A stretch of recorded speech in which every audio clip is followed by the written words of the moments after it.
If you have ever looked at a photograph of yourself and thought, what am I doing with my body? You are not alone. In my boudoir studio, before my clients come in, a lot of them will tell me exactly that. And actually during discovery calls, I really like to ask, how do you feel in front of the camera? Do you like being photographed? And more often than not, the answer is, I feel really awkward. I don't like being photographed. I don't know what to do. So that feeling, that concern is totally valid and very shared, very normal. The good news is I can help with that. So hopefully by the end of this video, you feel a little less awkward in front of the camera and maybe even a little bit excited to get your picture taken. I think that'd be cool. So let's go through some tips about posing, including a mindset shift tip that we're gonna get to at the end. And I say let's just jump in and get started. So right off the bat, when it comes to posing, so many people feel like, I don't know what to do with my hands. What do I do with these? And I like to tell people to give them a job. Your hands need something to do. So if this was a family session and I had, everybody here with me, I'm going to want to hug them, hold on to them, like touch them in some way, because then we're forming points of connection between your kid, your spouse, your partner, your pet, whatever it is. We're forming all of these points of connection, and that's really important in photography. If you are alone and you're getting portraits of just yourself, we still want to form those points of connection, but now you're engaging just with yourself. So that's what I do a lot here in my studio. I photograph a lot of people just on their own when they come in for a boudoir. So for that, it's something like giving yourself a hug, or maybe we're running our hands down our whole body. Maybe we've got wardrobe we can grab onto and play with, or whatever it may be. I want hands to have something to do, even in the most simplest way. Like this is not very engaging, but even just giving them the job of, okay, rest on a thigh, that's a lot more engaging. Now you've formed a point of connection with yourself. You can even do this with furniture. So if there's a chair you can lean on or a sofa, go for it. Maybe you've got a prop that you can hold on to, a bouquet of flowers. Maybe it's you and your dog and you can give your dog a big hug.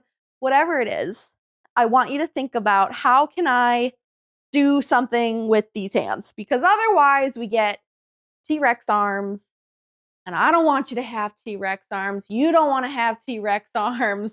So we're going to make sure our hands have a job to do. That actually leads me into my second tip, which is that we're looking for shapes with posing.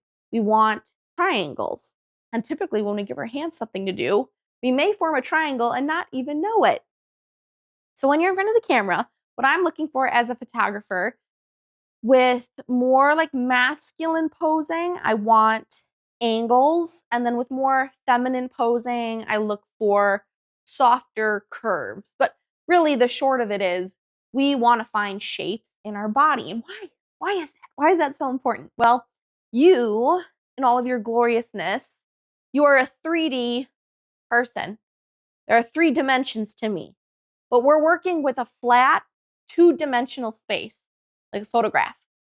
So how do we make you look 3D on a flat surface? This isn't really telling us very much.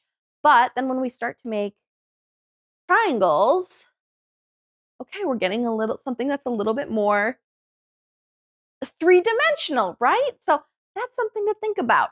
My rule of thumb is, if it can bend, we bend it. Because like even something as simple as this to this, different vibe, a little bit more, let's say, friendly, welcoming. We put a little bend in the shoulders. Now it's even more playful. It's even more flirty. These are just things to keep in the back of your noggin when you are in front of the camera and you're like, I don't know what to do. We're going to try to make some shapes. You can do that. If you're thinking about that, then you are golden. Tip number 3 is something that I've been doing this whole time. We are going to incorporate some movement. And you might be thinking, that sounds really hard. It's not.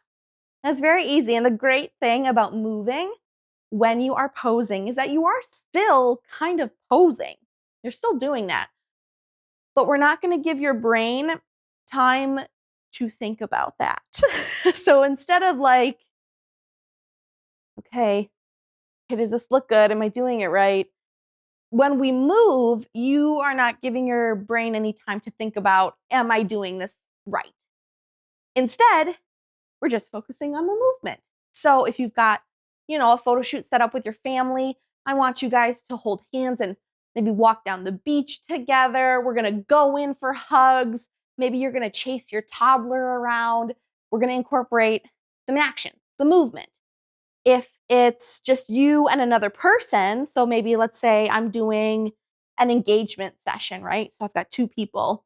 One of my favorite prompts is I want you two to walk towards me and I want you to bump into each other. Like either you're really, really clumsy or maybe you're pretending like you've had one too many martinis, whatever it may be. I want you to bump into each other as you walk towards me. And this is great because it creates genuine laughter. It is silly. It is fun. There's nothing wrong with being silly. And I sometimes get really, really, really good stories out of it. So it's genuinely one of my favorite prompts.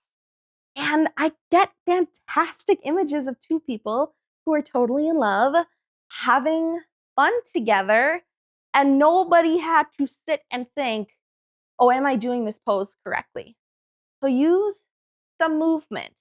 In a situation like this one, my boudoir studio, I like to tell my clients to pretend they're shampooing their hair. So, for example, maybe their back is towards me, and I'm just going to have them move their hands up and down. Are they thinking about what the rest of their body looks like? No, they're thinking about, I got to shampoo my hair right now. When it comes to laying on the bed or like being on a sofa, I'll have them move their hands slowly down their whole body. I might have them grab onto their underwear and pull up and give themselves a wedgie. Boudoir is the only time we want wedgies. They're not fun anywhere else, but we want them in a boudoir studio. So again, these little things, when you are being photographed, I want you to think about them. Can I maybe move my body a little bit if I'm getting too in my head about all of this? Incorporate some movement. It's not as scary as it sounds. And sometimes it's actually a lot of fun. Now, my last tip for you. This one is kind of the trickiest one, in my opinion, because posing, it doesn't always have to do with your actual body, and it has more to do with how you think about your body. So even with these tips that we just went through, if you really struggle to see your body in a kind way, and you really, really struggle with the feelings that you have about your body, again, even with these tips, it might be really, really hard for you to enjoy being photographed. So we're going to do a little bit of a mind shift thing right now. I want you to pivot your brain a bit, and we're going to approach this from a different perspective. The next time you are in front of the camera and you're feeling uncomfortable and you're feeling kind of awkward, I want you to ask yourself, what is the worst thing that could happen? Genuinely, what is the worst thing? Well, the worst thing is that someone photographs you and you do not like the photograph. That sucks. That would suck. But that's also kind of the worst thing. I mean, maybe the worst thing is that you also spent money on those photographs and now you feel like you don't like them. So now you feel like, oh, I've wasted money at the same time.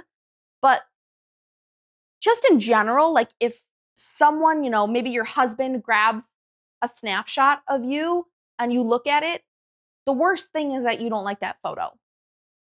Okay. Now that we've said it out loud, that's not really that bad. What's the best thing that could happen? Well, the best thing is that now I have a cherished special moment or memory documented forever. And if it's printed, I have it in a tangible form.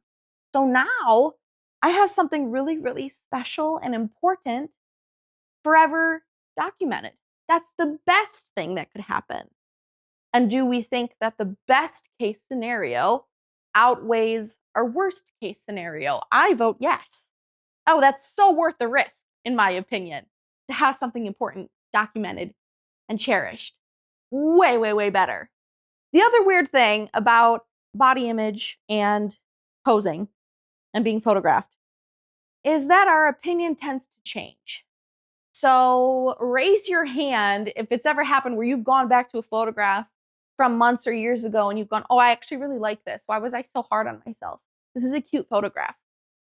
Me, 10 times over. That happens a lot because when we give ourselves time and we give ourselves space, we do tend to come back to those images with much kinder eyes. So now what that's telling me is that our worst case scenario of I do not like this photograph, it's not even permanent. It's not even a permanent worst case scenario. It's going to eventually become something irrelevant. Okay, so now it is totally worth it to be photographed. Because our worst case scenario is not that bad, and it's probably not even permanent. Keep that in mind the next time you are being photographed, okay? Because that is going to help with that awkwardness a lot. Hopefully, these tips were helpful. Hopefully, you feel a little less awkward the next time somebody is taking your photo. If you've hired a professional and they know what they're doing, they should be guiding you and directing you the whole time, which can help so much. I never expect my clients to know what the heck they're doing in front of the camera. Would never expect that of them. So I can be there to guide and help and make sure that they feel comfortable. That is 100% my job. But even if, you're at your family reunion and great Aunt Lucy is like, let me get some photos of you, you've got the building blocks. Now, you know what your foundation is. And hopefully you're like, yeah, Aunt Lucy, take my picture. I know about triangles and I know about movement, and I am not going to let my inner critic get in my head and make me think that this is going to be a bad experience, because I know it's not. We've got that foundation now set up. You don't have to know what to do, okay? You just need a starting point. And this video, hopefully, was that starting point for you. If you found it helpful, make sure that you like this video. That helps me out a lot. Subscribe if you're looking for more confidence tips. And if one of these tips and tricks appeals to you and you're thinking, ooh, I'm going to give that one a go, let me know in the comments, because I would love to hear it and engage with you. Otherwise, I will see you all again next Saturday. Bye.